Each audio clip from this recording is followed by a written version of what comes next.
नमस्कार दोस्तों, हाज़िर हूँ आपके सामने ये नेट की नेक्स्ट क्लास लेके, जिसमें आज हम स्टडी करने वाले हैं बचे हुए जो देवता थे उनका अध्ययन करेंगे आज के इस वीडियो में। पिछले वीडियो में वेद को हमने संक्षिप्त में परिचय पढ़ा था और साथ ही अग्नि देवता और देवता शब्द की व्युत्पत्ति किस प्रकार हुई वो सारा डिस्कस किया था। और आज हम अग्नि के आगे के जो देवता हैं उनका अच्छे से स्टडी करने वाले हैं। तो सबसे पहले देखेंगे हम सवित्र को। तो सभी देवताओं का स्थान कौन सा स्थानीय देवता है वो भी हमें पता होना चाहिए। तो सवित्र सबसे पहले डिस्कस कर लेते हैं। तो उसमें है द्विस्थानीय देवता हैं ये सवित्र। और ऋग्वेद में जो उनके सूक्त जो उपलब्ध होते हैं वो है कुल 11 सूक्त, और 11 सूक्तों में इनका गुणगान किया गया है। और सविता का स्वरूप मुख्य रूप से जो होता है वो स्वर्णिम होता है, इसलिए इनका नाम सवित्र है। और उनके नेत्र, हाथ, जीभ ये सब कुछ स्वर्णिम है, इसलिए इन्हें स्वर्ण नेत्र, स्वर्णपाद, स्वर्णहस्त और स्वर्ण जिह्वा की भी संज्ञा दी गई है। और किसी स्थान पर इन्हें लोहे के जबड़े वालों भी माना गया है। और इनके केश जो हैं वो पीले तथा सुनहरे रंग के होते हैं। और इनका वाहन जो रथ होता है वो भी स्वर्ण की आभा वाला होता है, और रथ के धुरे सोने की तरह चमकीले होते हैं। और रथ को 2 या अधिक लाल घोड़े खींचते हैं। 2 या 2 से अधिक लाल रंग के घोड़े इनके रथ को खींचते हैं एवं इस पर बैठकर ये संपूर्ण विश्व का भ्रमण करते हैं। तो ये तो हमने संक्षिप्त रूप में देख लिया कि सवित्र का जो स्वरूप होता है वो किस प्रकार का होता है, बिल्कुल स्वर्णिम स्वरूप होता है। नेक्स्ट, इन्हें कभी कभी असुर नाम से भी पुकारा जाता है, क्योंकि ये प्राण शक्ति से संपन्न होते हैं, इसलिए इन्हें असुर नाम की संज्ञा दी गई है। और सवित्र दिन मतलब कि प्रातः काल और रात मतलब कि सायंकाल दोनों का स्वामी माना गया है सवित्र को। और स्वर्ण रूपी भुजाओं को आकाश में व्याप्त करता हुआ ये सवित्र जो है वो उदित होता है। और प्रदोष और प्रत्यूष, प्रदोष मतलब सायंकाल और प्रत्यूष मतलब जो सुबह का अर्ली मॉर्निंग 4-5 बजे का टाइम होता है उसे कहा जाता है प्रत्यूष। तो इन दोनों के साथ सवित्र का संबंध है। और साथ ही साथ सवित्र जो हैं ये बुरे स्वप्नों का नाश करने वाले हैं और दुर्भाग्य को दूर करने वाले हैं। ये यजमानों की रक्षा करते हैं और मनुष्य को पाप से रहित कर देते हैं, राक्षसों का संहार करते हैं, और जल और वायु उनके आश्रित है। यह देवता भी उसकी आज्ञा का, बाकी सारे जो देवता हैं वो भी इनकी आज्ञा का पालन करते हैं। सवित्र उदित होते हुए सूर्य की शक्ति का प्रतिरूप है। सविता का प्रत्येक कार्य प्रसव से संबंधित है, अतः इनको किन किन संबोधनों से संबोधित किया गया है, इन्हें कहा जाता है प्रास्वीत, आसुवत, सवे, साविशत आदि क्रियाएं मुख्य रूप से सविता के लिए प्रयुक्त की गई हैं। और दूसरा सबसे इम्पॉर्टेंट जो सवित्र में पढ़ने लायक है वो है कि जो पवित्र गायत्री मंत्र है, ओम भूर्भुवः स्वः तत्सवितुर्वरेण्यं भर्गो देवस्य धीमहि धियो यो नः प्रचोदयात्, ये जो पवित्र गायत्री मंत्र है इसका भी संबंध जो है वो सवित्र से माना गया है। तो नेक्स्ट आगे चलते हैं। आगे है विष्णु। तो विष्णु भी जो है वो है द्विस्थानीय देवता, और साथ ही साथ विष्णु का जो यहाँ पर जो सूक्त लिखे गए हैं विष्णु से संबंधित वो ऋग्वेद में है टोटल 5 सूक्त। और इनके संबोधन देख लेते हैं। तो संबोधन इन्हें कहा गया है त्रिविक्रम। हर एक संबोधन के पीछे एक रीज़न है कि इन्हें त्रिविक्रम क्यों कहा गया है, क्योंकि विष्णु के लिए त्रिविक्रम शब्द का प्रयोग इसलिए प्राप्त होता है कि सूर्य रूप विष्णु पृथ्वीलोक, द्युलोक और अंतरिक्ष लोक में अपनी किरणों का प्रसार करते हैं। तीनों लोकों में अपनी किरणों का प्रसार करने के कारण विष्णु को त्रिविक्रम नाम से संबोधित किया गया है। और उनके प्रकाश से सभी जो जरायुज होते हैं, अंडज होते हैं और उद्भिज होते हैं, सभी प्रकार की सृष्टि जो है वो अनुप्राणित होती है।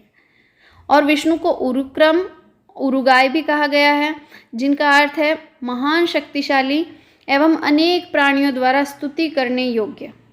उरुगाय शब्द का प्रयोग ऋग्वेद में कुल 21 बार किया गया है। विष्णु को इंद्र का छोटा भाई और मित्र भी कहा गया है।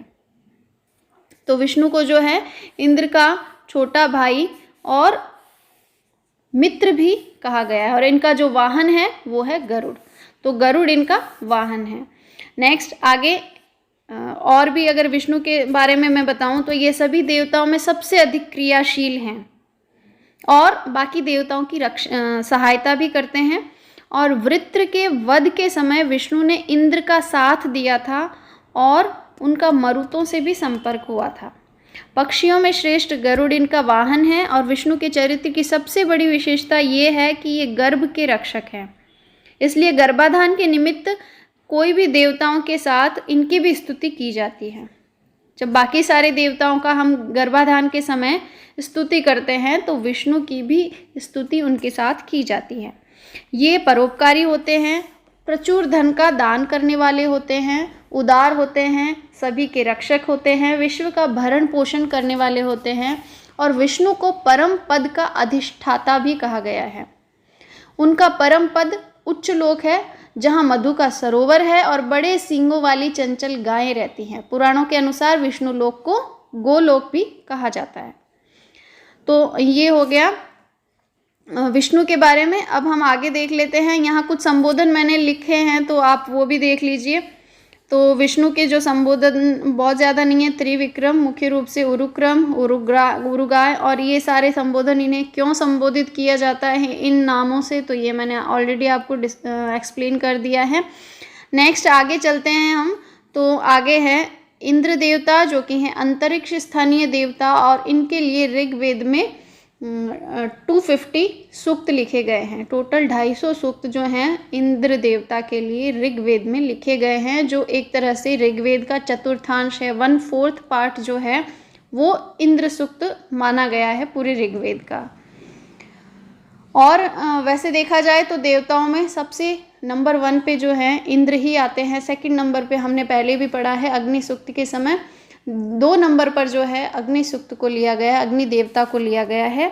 अगर आपसे पूछा जाए सबसे ज़्यादा सूक्त वेद में किस देवता के लिए लिखे गए हैं तो वो है इंद्र, और दूसरे नंबर पर अग्नि।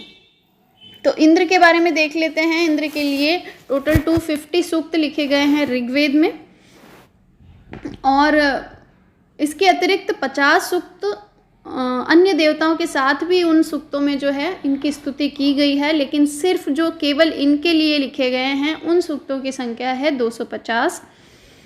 और इंद्र के 3 गुण कहे गए हैं। महान कार्यों को करने की शक्ति है इनमें, दूसरा अतुल पराक्रम है, और तीसरा असुरों को युद्ध में जीतना। ये 3 जो हैं इनके गुण कहे गए हैं। और कहीं द्यौ को इनका पिता कहा गया है, इसलिए कहा गया है द्यौर इंद्रस्य कर्ता। तो कहीं देव शिल्पी त्वष्टा को भी इनका पिता कहा गया है, इसलिए इनको कहा गया। और निष्टिग्री को इनकी माता कहा गया है। कहा भी गया है कि निष्टिग्रह पुत्र माँ च्यावयो तम इंद्रम। ऋग्वेद में इंद्र की उत्पत्ति का उल्लेख है कि उन्होंने अपनी माँ को मारकर अस्वाभाविक रूप से उनके बगल से उत्पन्न होना चाहा। उत्पन्न होते ही इन्होंने अपने पराक्रम का परिचय दिया, जिससे आकाश और पृथ्वी कांपने लगे। यस्य सुषमा द्रोदसी अभ्यशेताम। पुरुष सूक्त में इंद्र की उत्पत्ति विराट पुरुष के मुख से बतलाई गई है। मुखादिंद्रश्चाग्निश्च। इंद्र के शरीर के विभिन्न अवयवों का उल्लेख हुआ है। यह स्वयं भूरे रंग का है, इसके बाल और दाढ़ी भी भूरी है। इसका शरीर बहुत गठीला व बलशाली है। वह सुशिप्र का देखिए आप, यहाँ भी इनका जो है पहला जो संबोधन लिखा है वो सुशिप्र ही लिखा हुआ है। वो क्यों दिया गया इन्हें ये संबोधन? क्योंकि इनकी ठोड़ी जो है बहुत सुंदर है। सुंदर ठोड़ी होने के कारण उन्हें सुशिप्र कहा जाता है। साथ ही साथ लोहे जैसी शक्तिशाली व वज्र के समान मजबूत भुजाओं वाले हैं इंद्र, इसलिए इन्हें कहा जाता है वज्रबाहु। साथ ही साथ जो है इसे हिरण्यवर्ण और हिरण्यबाहु भी कहा गया है। तो हिरण्यवर्ण हिरण्यबाहु संबोधनों से भी इन्हें संबोधित किया गया है। इंद्र को मायावी कहा गया है, और क्योंकि वो अपनी इच्छा के अनुसार रूप धारण कर सकता है इसलिए इन्हें मायावी भी कहा गया है। इंद्र का रथ 2 हरे रंग के घोड़ों द्वारा खींचा जाता है, परंतु कभी कभी यह संख्या 1000 या 1100 तक पहुंच जाती है। जो 2 घोड़े माने गए हैं मुख्य रूप से, उनकी संख्या 1000 या 1100 घोड़े तक पहुंच जाती है। और यह रथ जो है वो स्वर्णिम होता है, सोने का बना होता है और मन की भी गति से तेज़ चलने वाला होता है। इसकी जो गति है वो मन की गति से भी ज़्यादा होती है। वज्र इंद्र का विलक्षण अस्त्र है जो देव शिल्पी त्वष्टा के द्वारा बनाया गया है। देवताओं के जो शिल्पी त्वष्टा हैं उनके द्वारा इंद्र का वज्र बनाया गया है। और ये जो वज्र धातु है वो स्वर्ण का ही है। वज्र किस धातु का बना हुआ है? स्वर्ण का ही बना हुआ है। कहीं कहीं यह पत्थर का बना हुआ भी कहा गया है। यह शतपर्व 100 जोड़ों वाला और सहस्त्र वृष्टि सहस्त्र नोकों वाला है। ये किसकी विशेषताएं कही गई हैं? वज्र की। शतपर्व 100 जोड़ों वाला और सहस्त्र वृष्टि, सहस्त्र मतलब हजारों नोकों वाला कहा गया है। वेद में वज्र का इंद्र के साथ इतना घनिष्ठ संबंध है कि वज्र शब्द से बने हुए विशेषण इंद्र के लिए ही प्रयुक्त होते हैं। जैसे यहाँ देखिए वज्रहस्त, ये जो मैंने संबोधन लिखे हैं वज्रहस्त, वज्रभृत, वज्रिन, तो वज्र से संबंधित जितने भी आपको संबोधन मिलेंगे वो इंद्र के लिए ही प्रयुक्त किए गए हैं, क्योंकि वज्र जो है ये इंद्र का एक विलक्षण अस्त्र है। इंद्र की शक्ति जो है अतुलित है। इसे शक्र कहा गया है, शचीपति कहा गया है और शचीवान कहा गया है। सैकड़ों क्रियाओं से युक्त होने के कारण इसे क्या कहा गया है? सैकड़ों क्रियाओं से युक्त होने के कारण इसे कहा गया है शतक्रतुः। और समृद्ध होने के कारण इसे कहा गया है मघवन। मग का अर्थ भी धन से संबंधित होता है और धन को धारण करने वाला कहलाया गया है मघवन, इसलिए इन्हें मघवन नाम से भी संबोधित किया गया है। दूसरा वसुपति, वसु भी कुबेर का ही एक पर्याय है, एक संज्ञा है, तो इसलिए कुबेर का भी जो है संबंध धन से होता है, इसलिए इंद्र को जो है वसुपति कहा गया है। और सोमपा, इनका जो सबसे सर्वश्रेष्ठ पेय जो है इंद्र का है वो है सोम, और सोम को पीने वाला क्या कहलाएगा? सोमपा। और लास्ट में जो एक और वृत्रहा, इनका जो है संबोधन दिया गया है। तो इंद्र समस्त संसार का एकमात्र शासक है और इसने कांपती हुई पृथ्वी पर पर्वतों को टिकाया है, अंतरिक्ष का निर्माण किया और आकाश को भी स्तंभित कर दिया। इसी ने सूर्य व उषा को उत्पन्न किया और यही जल का नेता भी है। यह सूर्यम य उषसम जजान यो अपाम नेता, इसके समान न तो कोई दिव्य या पार्थिव उत्पन्न हुआ है और न ही उत्पन्न होगा। मरुत का मित्र होने के कारण इंद्र को मरुत सखा, मरुत्थान आदि नामों से भी संबोधित किया गया है। तो यदि पूछा जाए कि मरुत सखा या मरुत्थान संबोधन किसके लिए प्रयुक्त हुए हैं वेद में, तो वो भी है इंद्र, क्योंकि मरुत इनके मित्र थे। इंद्र का सबसे महत्वपूर्ण और शौर्यपूर्ण कार्य जो है वृत्र का वध करना है। तो लास्ट में आप देखेंगे मैंने जो ये संबोधन लिखा है वृत्रहा, वो हा का अर्थ हुआ हनन करना या मारना, और वृत्र ये कौन था? ये था एक राक्षस जिसका वध किया है इंद्र ने। इसलिए इंद्र का सबसे महत्वपूर्ण और शौर्यपूर्ण कार्य वृत्र का वध करना ही है, और इसी के कारण इसे वृत्रहा विशेषण मुख्य रूप से प्रदान किया गया है। तो चलिए आगे बढ़ते हैं। आगे हैं रुद्र। तो रुद्र के बारे में ज़्यादा कुछ नहीं, बस 3 ही सूक्त रुद्र के लिए लिखे गए हैं, और यदि पूछा जाए तो ये है अंतरिक्ष स्थानीय देवता। फिर भी थोड़ा बहुत मैं आपको इसके बारे में थोड़ा सा एक्सप्लेन कर देती हूँ कि रुद्र को शक्तिशाली एवं भयंकर रूप में वर्णित किया गया है। मानवा आकृति के रूप में रुद्र के मुख, अधर, केश, हाथ, पैर और वस्त्र आदि का उल्लेख मिलता है। इनका वर्ण भी भूरा है और होंठ बहुत सुंदर हैं, इसीलिए इनके लिए ऋग्वेद में बब्रू और सुशिप्र विशेषण की भी प्रयुक्त हुआ है। रुद्र मध्याह्नकालीन सूर्य के समान चमकते हैं। वे सोने के आभूषण धारण करते हैं और गले में चमकदार हार पहनते हैं। इनके पास विशेष आयुध है, शस्त्र के रूप में धनुष तथा बाण धारण करते हैं। यदि शस्त्र पूछा जाए कि रुद्र कौन सा शस्त्र धारण करते हैं, तो रुद्र धनुष और बाण को धारण करते हैं। साथ ही साथ इन्हें वज्र धारण करने वाला भी माना जाता है। इनके हाथों को मृणयाकुह मृणियाकुह का अर्थ होता है सुख देने वाला, और जलाशय, जलाशय का अर्थ होता है शीतलता प्रदान करने वाला, और भेषजः का अर्थ होता है आरोग्यता प्रदान करने वाला। तो इनके हाथों को मृणियाकुह, जलाशय और भेषजः कहा गया है, क्योंकि रुद्र जो होते हैं उनको स्वास्थ्य का देवता और देवताओं का वैद्य भी कहा जाता है, जिसके पास स्वास्थ्य प्रदान करने की विशेष औषधियाँ होती हैं। और ऋग्वेद में रुद्र को मरुतों का पिता और स्वामी भी कहा गया है। रुद्र ने मरुतों को प्रश्नी नाम की गौओं के थनों से उत्पन्न किया था, और जगत का विनाश करने में यह रुद्र शूकर के तुल्य है।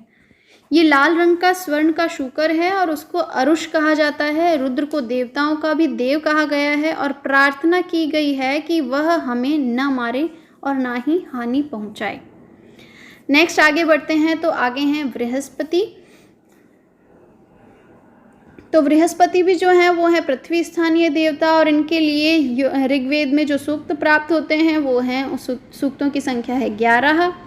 तो बृहस्पति जो देवता हैं वो वैसे तो इनके ऋग्वेद में 11 सूक्तों में स्वतंत्र रूप से इनका जो है उपासना की गई है, लेकिन 2 सूक्तों में इंद्र के साथ संयुक्त रूप से भी इनका वर्णन किया गया है। और इनका दूसरा नाम यदि पूछे तो ब्रह्मणस्पति भी कहा जाता है, जिसका अर्थ होता है मंत्र के पति। और बृहस्पति अग्नि के प्रतीक होते हैं, और अग्नि की ही भांति बृहस्पति भी एक पुरोहित होते हैं, जिन्हें शक्ति का पुत्र और अंगिरस भी कहा गया है। अग्नि की ही भांति बृहस्पति के भी 3 स्थान हैं, और ये सभी ग्रहों के पूज्य एवं आवासों के अधिपति अर्थात सदस्पति कहे जाते हैं। इस प्रकार जो है बृहस्पति यागादिक अनुष्ठानों के ऊपर शासन करने वाले हैं। बृहस्पति की सींगें जो है वो तीखी होती हैं और पीठ काली होती हैं। इन्हें सप्तमुख, सप्तरश्मि, सप्तजिह्व, नील पृष्ठ, तीक्ष्ण सींगों वाला, ये सारे के सारे संबोधन जो हैं मैंने यहाँ लिखे हैं। तो इन सभी संबोधनों से इन्हें संबोधित किया गया है। तीक्ष्ण सींगों वाला के साथ शत पंखों वाला भी इन्हें कहा गया है, और ये स्वयं स्वर्ण के समान दैदीप्यमान होते हैं। इन्हें हाथों में धनुष, बाण और सुनहला परशु लिए हुए दर्शाया गया है। इनके रथ को लाल रंग के घोड़े खींचते हैं, और ये दैत्यों का नाश करके गोष्ठों को खोल देते हैं। सभी प्रार्थनाओं और मंत्रों के प्रेरक होने के कारण बृहस्पति के बिना यज्ञादिक अनुष्ठान एक निष्फल व्यापार मात्र होता है। बृहस्पति इंद्र के साथ घनिष्ठ रूप से प्रशंसित किए गए हैं, और बृहस्पति जो हैं मनुष्यों को उत्तम वय मतलब आयु और सौभाग्य प्रदान करते हैं, और उनके ऋणों को उतारते हैं, उनके द्रोहियों का नाश करते हैं, और उत्तम स्तुतियों द्वारा बृहस्पति की कृपा प्राप्त की जा सकती है। नेक्स्ट आगे बढ़ते हैं, तो आगे हैं अश्विनौ, और आप देखेंगे इस शब्द में जो है द्विवचन का प्रयोग किया गया है। क्यों किया गया है? क्योंकि ये एक युगल देवता है। युगल देवता होने के कारण इस शब्द में जो है द्विवचन का प्रयोग किया गया है। और ये जो अश्विन हैं वो हैं द्विस्थानीय देवता, और इनके लिए जो ऋग्वेद में लगभग 50 संपूर्ण सूक्त और अन्य सूक्तों में जो है देवताओं के साथ अश्विन देवों की भी स्तुति की गई है। 2 होते हुए भी ये अविभक्त रूप से एक दूसरे से संयुक्त रहते हैं। ये प्राचीन होते हुए भी युवक हैं। ये इनकी जो है वो आयु कभी नहीं बढ़ती है। ये इन्हें एक वरदान प्राप्त है। ये दोनों प्रकाशमान हैं और कमल पुष्पों की माला को धारण करने वाले हैं। सोम की अपेक्षा मधु से इनका घनिष्ठ संबंध है। इनके पास मधु से भरा हुआ कोश है। साथ ही साथ इनका अंकुश एवं रथ भी मधुमय है। इनका रथ कभी बैल, कभी घड़ियाल एवं कभी पक्षियों द्वारा खींचा जाता है। तो इनका जो रथ है वो घोड़ों द्वारा नहीं खींचा जाता, कभी बैल के द्वारा, कभी घड़ियाल के द्वारा, या कभी कभी पक्षियों के द्वारा भी खींचा जाता है। उषा तथा सूर्य के जो उदय काल के मध्य में इनका आविर्भाव होता है, और उषा इनको बुलाती है और ये उसके पीछे पीछे जाते हैं। अश्विन देवता स्वर्ग के पुत्र हैं। इनको निवर्णाज और त्वष्टा की पुत्री सरण्यों का पुत्र भी कहा जाता है। उषा को इनकी बहन कहा गया है। अश्विनों के लिए मुख्य रूप से दसरा, आपने देखा यहाँ मैं कुछ संबोधन लिखे हैं मैंने, दसरा, नासत्या, हिरण्यवर्तन, तो ये जो इनके मुख्य रूप से संबोधन प्राप्त होते हैं। इनको जो है सूर्यपुत्री सूर्या का पति बतलाया गया है, जिसे इन्होंने स्वयं वरण किया है। विपत्तियों से प्राणियों का उद्धार करना ही इनकी मुख्य विशेषता है और इसके अलावा जो है देवताओं के बीच एक कुशल वैद्य के रूप में भी अश्विन जो हैं वो प्रतिष्ठित हैं। शारीरिक व्याधियों को दूर करने और नव यौवन प्रदान करने और नए अंगों की रचना करने में ये जो अश्विन हैं ये समर्थ होते हैं। इन्होंने भुज्यु नामक राजा को समुद्र में डूबने से बचाया था। अश्विन देवता के लिए निचेतास, मधुयुवा, स्युमग, भास्ति आदि विशेषणों का प्रयोग भी किया गया है। इन्होंने ही च्यवन ऋषि को वृद्धता से मुक्त कर यौवन प्रदान किया था। पेदु को इन्होंने एक सफ़ेद शीघ्रगामी अश्व प्रदान किया था और अंधकार युक्त कारागृह में बंद अत्रि का उद्धार भी जो है इन्होंने ही किया था। तो ये हो गई अश्विन के बारे में हमारी जो एक्सप्लेनेशन थी वो। और अब चलते हैं वरुण की तरफ। तो वरुण जो हैं वो हैं द्युस्थानीय देवता और इनके लिए ऋग्वेद में जो सूक्त प्राप्त होते हैं उनकी संख्या है 12 और मुख्य रूप से इनके लिए जो संबोधन प्राप्त होता है वो है धृतव्रत। तो वरुण एक द्युस्थानीय देवता है। वैसे तो इनकी जो स्वतंत्र रूप से देखा जाए तो 12 सूक्तों में उनकी स्तुति की गई है, लेकिन अंशतः थोड़ा थोड़ा करके अन्य सूक्तों में भी जो उनकी स्तुति की गई है तो उनकी संख्या है 24। वरुण की मानवाकृति यदि देखी जाए तो ये अत्यंत सुंदर हैं। ये अपनी भुजाओं को हिलाते हुए भ्रमण करते हैं, रथ को हाँकते हैं, खाते पीते हैं और बैठते हैं। इनका शरीर जो है वो पुष्ट और मांसल है। इनका सुनहरा कवच दर्शकों के हृदय को चकाचौंध कर देता है। सूर्य इनके नेत्र माने गए हैं और इनके सहस्त्र नेत्र भी हैं। ये दूर से दूर की वस्तुओं को भी देख सकते हैं। इनका स्वर्णिम प्रासाद ऊर्ध्वतम लोक में भी 1000 स्तंभों तथा सहस्त्र द्वारों से मंडित है और जहाँ पर बैठकर ये भविष्य में करणीय समस्त जो भविष्य में करने योग्य हैं उन सभी कार्यों को देखा करते हैं। और इनके गुप्तचर जो हैं इन्हें चारों ओर से घेर कर बैठे रहते हैं। वरुण के लिए असुर विशेषण का प्रयोग भी किया गया है। इनको एक सम्राट के रूप में उपस्थित किया गया है। इनकी आज्ञाएं अत्यंत कठोर हैं और इन कठोर नियमों के अनुशीलन के कारण इन्हें धृतव्रत भी कहा गया है। तो ये जो संबोधन इन्हें मिला है धृतव्रत का वो इसीलिए मिला है कि इनकी आज्ञाएं जो हैं वो बहुत ही कठोर होती हैं और उन कठोर नियमों का अनुशीलन करते हैं ये, इसीलिए इन्हें धृतव्रत कहा गया है। आकाशगामी पक्षी, वेगवती नदियाँ व सुविस्तीर्ण आकाश भी इनकी महानता की सीमा का स्पर्श नहीं कर सकते। ये सभी लोग वरुण में ही समाहित हैं। ये अपने उपासकों को उनके द्वारा किए गए पापों से तो मुक्त करते ही हैं और साथ ही साथ जो है उसके पिता द्वारा दूसरों के द्वारा एवं अज्ञान या भ्रमवश किए गए पापों से भी मुक्त कर देते हैं।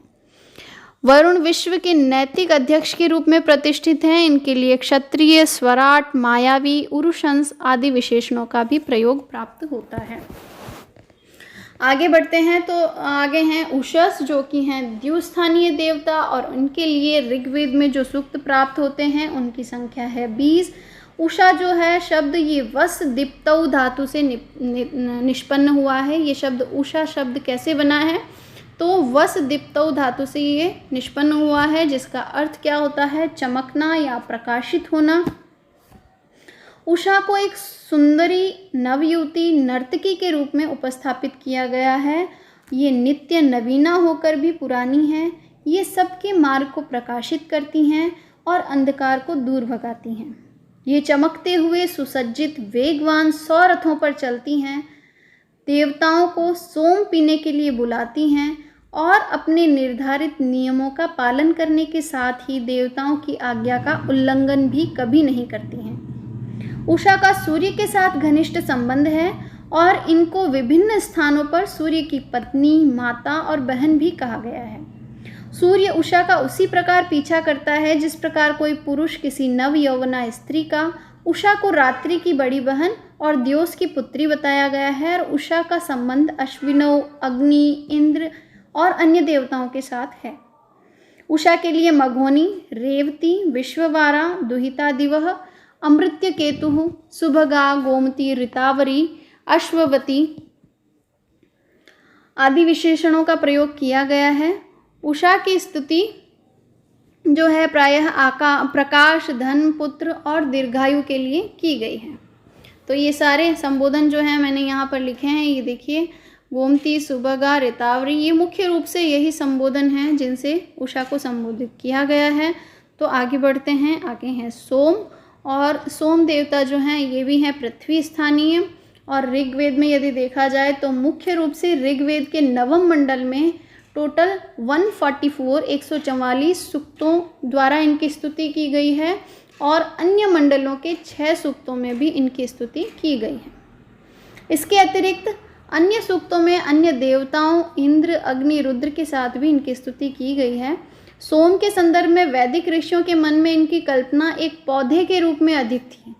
सोम का रस निकालने के लिए प्रायः इसके तंतु जो होता है उसका अंशु, उसको पत्थर से कुचला या दबाया जाता है और फिर उस रस को छलनी में डालकर पवित्र किया जाता था, और द्रोण नामक पात्रों में इसे एकत्रित किया जाता था, जिसे पवमान या पुनाव सोम कहा जाता था। सोम सेवन के लिए और उसे परिष्कृत करने के लिए 10 अंगुलियों की आवश्यकता होती थी, इसलिए सोम को 10 युवतियों द्वारा परिष्कृत किए जाने का वर्णन है। द्रोण में रखकर सोम को जल, दूध, दही और जौ मिलाया जाता था। इसी कारण गवाशिर, दध्याशिर और यवाशिर होने के कारण इसे त्रयाशिर कहा जाता है। गवाशिर का अर्थ हुआ दूध मिश्रित, दध्याशिर का हुआ मतलब दधि मिश्रित, और यवाशिर का अर्थ हुआ जौ मिश्रित। तो इस तरह से ये तीनों चीज़ों के मिलने के कारण इन्हें एक संबोधन दिया गया, वो है त्रयाशिर। सोम के पौधे का और तदनुसार सोम देवता का रंग भूरा, लाल और हरा बतलाया गया है। वस्तुतः सोम के तीनों मिश्रणों में जल अवश्य डाला जाता था, इसलिए सोम का जल से निकट संबंध था। उसे जल का नायक और वर्षा का शासक भी कहा जाता है। सोम को वन में गरजने वाला वृषभ भी कहा गया है। अपने क्षिप्र प्रभाव के कारण इसे अश्व भी कहा गया है। अनेक स्थानों पर जो है सोम को सारे संसार का शासक, विश्वस्य राजा कहा गया है। इसकी शक्ति जो है वो अतुलित है। ये सूर्य का प्रकाशक, एष सूर्यमरोचयत, दुष्टों का वध करने वाला, अघशंसः, दोनों लोकों का उत्पादक, जनिता रोदस्योः, महान अद्वितीय योद्धा, राक्षसों को नष्ट करने वाला, रक्षोहन, अपने हाथों में भयंकर और तीक्ष्ण आयुध धारण करने वाला, सहस्त्रभृष्टि, और अपने उपासकों को गाय, घोड़े, रथ, स्वर्ण, पृथ्वी, भोजन, पशु आदि प्रदान करने वाला है। सोम स्वयं अमर है, इसलिए अमरत्व प्रदान करने वाला है। देवताओं ने भी अमरत्व प्राप्त करने के लिए इसका पान किया, और मनुष्यों को भी अमरत्व देता है। इसी कारण इसकी भैषज्यमय शक्ति का उल्लेख बहुत बार हुआ है। यह आयु बढ़ाता है और अंधों को दृष्टि और लंगड़ों को चलने की शक्ति प्रदान करता है। सोमपान हृदय के पापों को नष्ट कर सत्य बढ़ाता है, क्योंकि नशे में मनुष्य प्रायः सत्य ही बोलता हुआ देखा जाता है। यह वाणी को भी प्रेरित कर स्फूर्तिमय बनाता है। इसी कारण इसे वाक्पति ही पतिम वाचः, व वाणी का नायक, वाचो अग्रिय कहा जाता है। वैसे तो सोम सभी देवताओं का प्रिय पदार्थ है, लेकिन इंद्र की तो यह आत्मा है। यद्यपि सोम की स्तुति में एक पूरा मंडल अर्पित है, तथापि उसकी उत्पत्ति का कहीं संकेत नहीं है। अक्ष सूक्त में केवल एक स्थान पर जो है इसे मूजवत पर्वत पर उत्पन्न होने वाला कहा गया है। सोमस्येव मौजवतस्य भक्षः, अतः इसे मौंजवत भी कहा गया है। पर्वतावृद्ध और गिरिष्ठा विशेषण भी सोम की उत्पत्ति ऊंचे स्थान पर ही प्रमाणित करते हैं। हालांकि सोम एक पार्थिव पौधा है, फिर भी उत्क्रोश पक्षी द्वारा इसे स्वर्ग से पृथ्वी पर लाए जाने का संकेत है।